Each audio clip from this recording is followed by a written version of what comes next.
First at 5 on RTV 6. First at 5, murder-suicide with ties 2,300 miles away. How police say the suspect tracked his victim from the West Coast all the way to IU.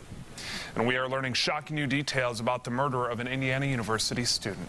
Yeah, that's right, Jason. That student, a 21-year-old woman, killed by a man obsessed with her and tracked her thousands of miles across the country to Bloomington.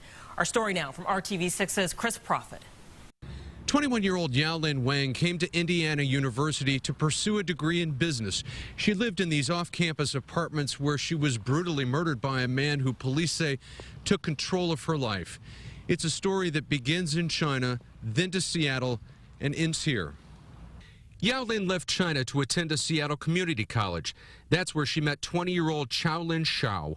Friends say that Shao became obsessed with Yaolin, eventually moving into her apartment and refusing to leave. Investigators say that Shao was physically and mentally abusive and immediately tried to take control of Yaolin's life. After she enrolled at IU this semester, Shao followed her, repeating the same pattern he'd started in Seattle. Apparently, after he did leave for a period of time and returned unannounced, she did give some indication to a friend that her nightmare had returned, and that's extremely unfortunate. Investigators say that Yaolin kept the abuse from most friends and her family in China. Her body was found stabbed multiple times at her apartment complex. Shao was found dead in a nearby stairwell where he'd hanged himself. Her friends and family remembered the young woman with big dreams. I know that Yaolin, like me, would probably prefer not to dwell on the tragic event that happened.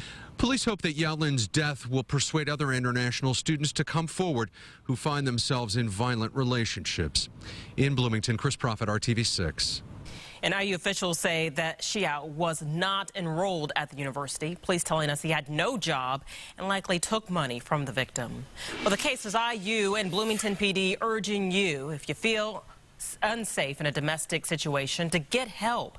Right now on the RTV6 app, we have a list of resources, including hotlines and safe houses where you can get help before it's too late. Just look for this story.